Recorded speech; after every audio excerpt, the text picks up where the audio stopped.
আসসালামু আলাইকুম। রায়কা আল হোসেন স্বাগত জানাচ্ছি এনটিভি সন্ধ্যার খবরে। ক্রাউন সিমেন্ট শিরোনাম দেখছিলেন, এবার চলুন পুরো খবরে। শাপলা কলি প্রতীক নিয়ে জাতীয় নাগরিক পার্টি, হ্যান্ডশেক প্রতীক নিয়ে আম জনগণ পার্টি এবং কাঁচি নিয়ে মার্ক্সবাদী জাতীয় সমাজতান্ত্রিক দল বাসদ চূড়ান্ত নিবন্ধন পেয়েছে। একই দিনে জোটবদ্ধ দলগুলোকে দলীয় প্রতীকে নির্বাচন করার বাধ্যবাধকতা সহ গণপ্রতিনিধিত্ব অধ্যাদেশের সংশোধনী 2025-এ গেজেট প্রকাশ করেছে নির্বাচন কমিশন। প্রার্থীদের জামানত বৃদ্ধি, অনিয়মে অভিযোগ পেলে ভোট বাতিল ও আচরণবিধি লঙ্ঘনে 6 মাসের কারাদণ্ড সহ বেশ কিছু সংশোধন আনা হয়েছে আরপিওতে। নিয়ামুল আজিজ সাদেকের রিপোর্ট।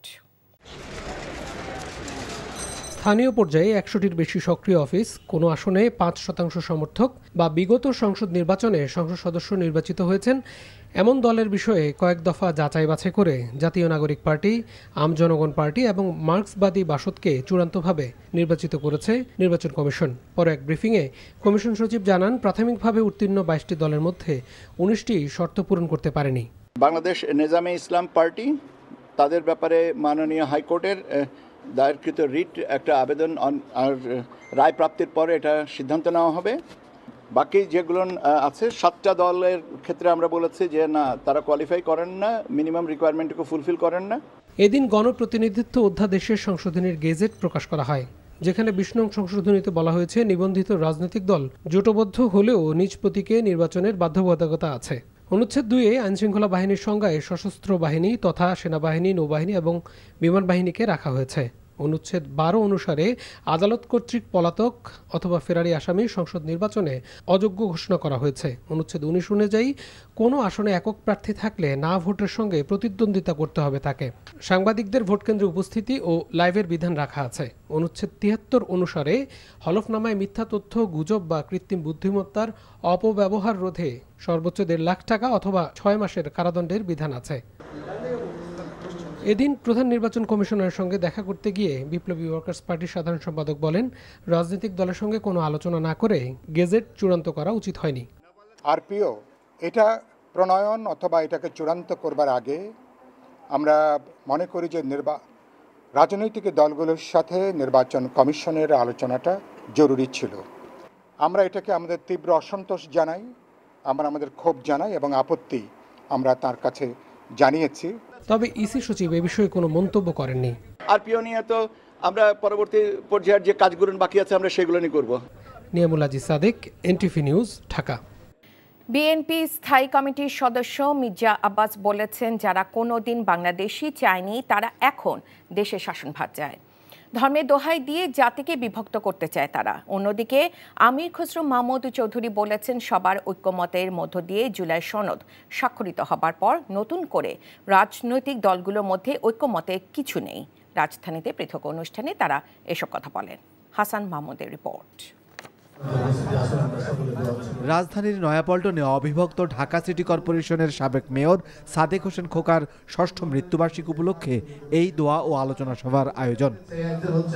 এ সময় বিএনপির স্থায়ী কমিটির সদস্য মির্জা আব্বাস অভিযোগ করেন, অন্তর্বর্তী সরকার তাদের নিজেদের তৈরি একটি দল আর পুরনো একটি দলকে নির্বাচনে জয়লাভ করাতে অবৈধ পন্থা অবলম্বন করতে পারে। এই দলগুলো যা বলে সরকার তাই করে বলেও উল্লেখ করেন মির্জা আব্বাস। আজকের যে সরকার, নিজস্ব কোনো শক্তি তাদের নাই। এই সরকার দুটি দলের উপরে, একটি তাদের নিজস্ব সৃষ্ট দল আর একটা পুরনো দল, এদের উপরে ভর করে সরকার টিকে আছে। ওরা যা বলবে সেটাই করতে হবে। এরা কারা? এরা কোত্থেকে এলো? এদের জনভিত্তি কি? এদের কোনো ভিত্তি আছে বাংলাদেশে কোথাও? একটা নির্বাচন দিলে পরে বোঝা যেত কে কটা ভোট পায়। আমি খুব আশঙ্কা করছি এই দলগুলোকে জেতানোর জন্য সরকার যে কোনো অবৈধ প্রক্রিয়ার আশ্রয় নিতে পারে। এদিকে রাজধানীর ডিপ্লোমা ইঞ্জিনিয়ার্স ইনস্টিটিউশন মিলনায়তনে অর্পণ আলোক সংঘ আয়োজিত তারুণ্যের রাষ্ট্রচিন্তার 4র্থ সংলাপ অনুষ্ঠানে আমির খসরু মাহমুদ চৌধুরী বলেন, বিএনপি ক্ষমতা এলে অর্থনীতিকে গণতন্ত্রায়ন করা হবে। প্রত্যেকটি নাগরিকের এই অর্থনীতিতে সম্পৃক্ত হওয়ার অধিকার থাকবে। জুলাই জাতীয় সনদ এবং গণভোট নিয়ে ঐকমত্যে আসতে রাজনৈতিক দলগুলোকে সরকারের দেয়া 7 দিনের সময় প্রসঙ্গে আমির খসরু মাহমুদের কাছে জানতে চান সাংবাদিকরা। ঐক্যমত হয়েছে, সনদ সই হয়েছে, এটা তো বাস্তবায়ন, এখন নির্বাচনের দিকে যাব। এখন আবার নতুন করে ঐক্যমত কি, এটা তো আমরা বোঝার মুশকিল আমাদের। আর যে এখানে আমাদের ভিন্ন মত থাকবে এটাই স্বাভাবিক। বারবার ঐক্যমত 100% হবে না জীবনে। হইলে তো আমরা ভিন্ন ভিন্ন দলেই হইতাম না, তাতে বাকশাল হয়ে যেত। ওরা কি আবার বাকশালী চিন্তা করতেছে নাকি যারা এই সমস্ত কথা বলে? ঐক্যমত হয়েছে, সনদ সই হয়েছে, ওখানে চ্যাপ্টার ক্লোজ করে নির্বাচনের দিকে যাব। আবার নতুন করে কিসের ঐক্যমত? আবার দলের মনোনয়ন না পাওয়ায় দু একটি বিচ্ছিন্ন ঘটনাকে রাজনীতির অংশ বলেই মনে করেন এই বিএনপি নেতা। Hasan Mahmud, NTV news, Dhaka. রাজনৈতিক দলগুলোর মাঝে মতানৈক্য হোক, কিন্তু কোনো কঠিন মতবিরোধ না হোক, এমন মন্তব্য করে এই মতানৈক্যকে গণতন্ত্রের সৌন্দর্য হিসেবে মনে করেন বাংলাদেশ জামায়াতের ইসলামীর আমির ডাক্তার শফিকুর রহমান। ভোরে হজরত শাহজালাল আন্তর্জাতিক বিমানবন্দরে সৌদি আরবে পবিত্র উমরা পালন এবং যুক্তরাষ্ট্র ও যুক্তরাজ্য সফর শেষে দেশে ফিরে তিনি এসব কথা বলেন। সরকার প্রবাসীদের ভোটার তালিকায় যুক্ত করলেও এখনও অনেক জটিলতা রয়েছে জানিয়ে জামায়াত আমির নির্বাচন কমিশনকে নির্ধারিত দিন থেকে আরও 15 দিন সময় বাড়িয়ে দেওয়ার দাবি জানান। এছাড়া দ্রুতই আগামী নির্বাচনে প্রার্থী তালিকা জামায়াত চূড়ান্ত করবে বলেও জানান ডাক্তার শফিকুর রহমান। বলেন, বিএনপি 237 জন প্রার্থী এখন চূড়ান্ত না হলেও জামায়াত 1 বছর আগেই তার সম্ভাব্য প্রার্থীদের নাম জানিয়ে দিয়েছে। আমাদের মধ্যে মতানৈক্য হোক, তবে দোয়া করেন মতবিরোধ যেন না হয়। মতের ভিন্নতা থাকবে, এটাই গণতন্ত্রের সৌন্দর্য। সব দল তো এক দল নয়, সবগুলা দল ভিন্ন ভিন্ন, তাদের দৃষ্টিভঙ্গিতেও কিছু পার্থক্য থাকবে, এটাই স্বাভাবিক। আমরা সকলের মতকে শ্রদ্ধার সাথে দেখি, তবে আমরা নিজেরা যে মতটা প্রকাশ করি, আমরা চেষ্টা করি চিন্তা ভাবনা করে জাতির স্বার্থেই সেই মতগুলো প্রকাশ করার। অতএব মতানৈক্য এটা ডেমোক্রেসির সৌন্দর্য, এটার জন্য এখানে বিরোধ লেগে গেছে অথবা অনেককে একেবারে দেশ অস্থির হয়ে গেছে, আমরা এটুকু চিন্তা করতে রাজি নই। নির্বাচনকালীন তত্ত্বাবধায়ক সরকার ব্যবস্থা ফেরাতে 7ম দিনের আপিল শুনানি শেষ হয়েছে। বুধবার আবারও শুনানি অনুষ্ঠিত হবে। এদিন বিএনপির পক্ষ থেকে শুনানি করেছেন ব্যারিস্টার রুহুল কুদ্দুস কাজল এবং জ্যেষ্ঠ আইনজীবী জয়নুল আবেদিন। প্রধান বিচারপতি সৈয়দ রেফাত আহমেদের নেতৃত্বাধীন আপিল বিভাগে 7 সদস্যের পূর্ণাঙ্গ বেঞ্চে শুনানি শুরু হয়। শুনানিতে বিএনপির আইনজীবীরা আপিল বিভাগকে বলেন, তত্ত্বাবধায়ক ব্যবস্থা বাতিল করে রায়ের পর দেশের রাজনীতিতে সংকট তৈরি হয়, ফলে তত্ত্বাবধায়ক সরকার ব্যবস্থা ফেরানো প্রয়োজন। এর আগে জামায়াত ও সুজনের পক্ষে শুনানিতেও আইনজীবীরা তত্ত্বাবধায়ক ব্যবস্থা ফেরাতে আইনি যুক্তি তুলে ধরেন। গত 27 আগস্ট তত্ত্বাবধায়ক সরকার ব্যবস্থা বাতিলের রায় পুনর্বিবেচনা চেয়ে করা আবেদন মঞ্জুর করেন সর্বোচ্চ আদালত। দেয়া হয় আপিলের অনুমতি। যখন পূর্ণাঙ্গ জাজমেন্ট দিলেন, সেই জাজমেন্টটা দিলেন কখন? যখন প্রধান বিচারপতি রিটায়ারমেন্টে গেলেন, তার 16 মাস পরে। সেই জন্য আমি বলেছি এই জাজমেন্টটি আইনগতভাবে রিভিউ হতে পারে। এই জাজমেন্ট কোনো অবস্থাতে রেট্রোস্পেক্টিভ হবে না। আমরা প্রেয়ার করছি যে আপনারা যখন এই পূর্ণাঙ্গ জাজমেন্টটি দেবেন, তখন ইট মাস্ট বি প্রসপেক্টিভ। সংস্কার বাস্তবায়নের পক্ষে থাকা দলগুলোর সঙ্গে জোটে যাওয়ার ঘোষণা দিয়েছেন জাতীয় নাগরিক পার্টি এনসিপির মুখ্য সমন্বয়ক নাসিরউদ্দিন পাটোয়ারি। বিকেলে রাজধানীর বাংলা মোটরে এনসিপির কার্যালয়ে আয়োজিত এক আলোচনা সভায় তিনি এ মন্তব্য করেন। বলেন, দেশের সংস্কারের আন্দোলন যখন গতি পেয়েছে, ঠিক তখনই বিএনপি মনোনয়ন বাণিজ্যে জড়িয়ে পড়েছে। তার দাবি, বর্তমান রাজনৈতিক কাঠামোয় সুষ্ঠু গণতন্ত্র প্রতিষ্ঠা সম্ভব নয়। অন্যদিকে এনসিপির সদস্য সচিব আক্তার হোসেন বলেন, গণঅভ্যুত্থানের পর সংস্কার বাস্তবায়নে ব্যর্থ হলে তার দায় রাজনৈতিক দলগুলোকেই নিতে হবে। তিনি আরও বলেন, বর্তমান সংকটের জন্য বিএনপিকে দায় নিতে হবে।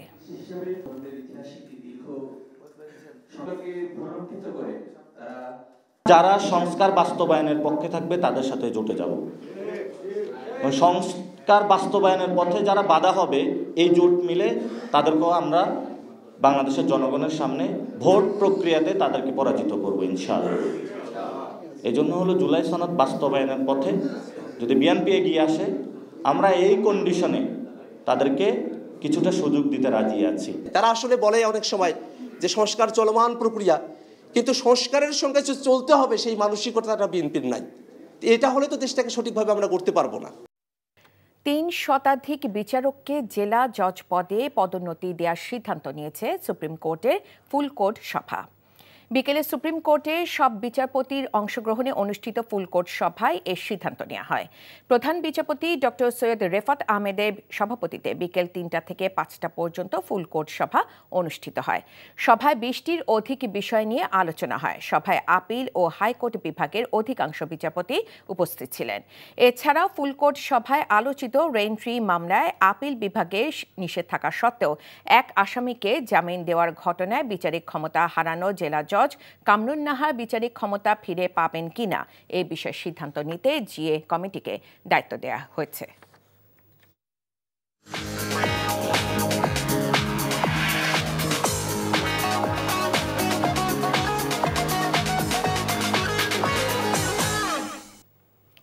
মার্কেন্টাইল ব্যাংক অর্থনীতির খবর। বাংলাদেশের সঙ্গে দীর্ঘমেয়াদী অর্থনৈতিক ও বাণিজ্য সম্পর্ক গড়তে চায় যুক্তরাজ্য। দেশটির high commissioner Sarah Catherine Cooke বলেন, জিএসপি প্লাসের সুবিধা ও দুদেশের বাণিজ্য ঘাটতি কমিয়ে আনতে কাজ করতে চান তারা। জার্মান দূতাবাসে বাংলাদেশের এভিয়েশন খাতের অবস্থা নিয়ে এক সভায় তিনি একথা বলেন। অনুষ্ঠানে বাংলাদেশে নিযুক্ত ফরাসি রাষ্ট্রদূত এমজিন মার্কসেরে শার্লেট বলেন, বাংলাদেশে এভিয়েশন খাত সমৃদ্ধ হচ্ছে এবং গন্তব্য বৃদ্ধি পাচ্ছে। এয়ারবাসে তৈরি বিমান, রাষ্ট্রীয় পতাকাবাহী বিমান বাংলাদেশের চাহিদা মেটাতে সক্ষম হবে বিশ্বাস তার। রাষ্ট্রদূতরা জানান, বিমান ক্রয়ের সঙ্গে কারিগরি দক্ষতা, প্রশিক্ষণ, এয়ারক্রাফট অপারেশন সহ সব ধরনের সহযোগিতা দেবে এয়ারবাস। অনুষ্ঠানে ইউরোপীয় ইউনিয়নের রাষ্ট্রদূত জোভিটা নেলিউপসিয়েনি বলেন, ইউভুক্ত দেশগুলোর সঙ্গে বাণিজ্য ঘাটতি দূর করতে কাজ করতে চায় সংস্থাটি। বাংলাদেশের সঙ্গে সম্পর্ক আরও জোরদার করতে কাজ করতে চান বলেও জানান তিনি।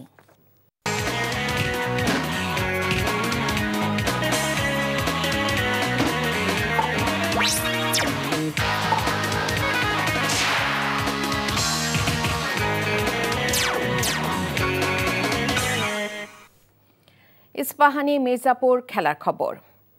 আয়ারল্যান্ডের বিপক্ষে 2 টেস্টের জন্য দল ঘোষণা করেছে বাংলাদেশ। বাদ পড়েছেন এনামুল হক বিজয়, নাইম হাসান ও মাহিদুল ইসলাম অঙ্কন। দলে ফিরেছেন মাহমুদুল হাসান জয় ও মুশফিকুর রহিম। আয়ারল্যান্ডের বিপক্ষে টেস্টের 2টি মুশফিকুর রহিমের জন্য বিশেষ উপলক্ষ। সবকিছু ঠিক থাকলে এই সিরিজে 100তম টেস্টে মাইলফলক স্পর্শ করবেন এই ব্যাটার। এছাড়াও এই সিরিজ দিয়ে দলে ফিরছেন উদ্বোধনী ব্যাটার মাহমুদুল হাসান জয়। সবশেষ জিম্বাবুয়ের বিপক্ষে সিলেটের টেস্ট দলে অংশ ছিলেন এই ব্যাটার। আগামী 11ই নভেম্বর সিলেটে শুরু হবে প্রথম টেস্ট। নভেম্বরের 19 তারিখ মিরপুর শেরে বাংলায় দ্বিতীয় টেস্ট। বিভিন্ন লিগে অংশ না নেয়ার কথা জানিয়েছে 43 ক্লাবের চিঠির পর নড়ে চড়ে বসেছে বিসিবি। তাদের চিঠির পাল্টা জবাব হিসেবে নতুন করে অবনমনের নিয়ম নতুন করে সাজিয়েছে ক্রিকেট বোর্ড। তবে আবাহনী, মোহামেডানের মতো ঐতিহ্যবাহী ক্লাবগুলোর অবনমন হলে ঘরোয়া ক্রিকেটের মান কতটা রক্ষা পাবে তা নিয়ে কোনো জবাব নেই বিসিবির কাছে। মমিনুর রিপনের রিপোর্ট। ঢাকার ক্লাবগুলোর সঙ্গে বিসিবির দ্বন্দ্ব যেন থামছেই না। আমিনুল ইসলাম বুলবুলের নেতৃত্বাধীন বোর্ডের অধীনে লিগ বর্জনের কথা জানিয়ে বিসিবিকে চিঠি দিয়েছে ঢাকার বিভিন্ন লিগের 43টি ক্লাব।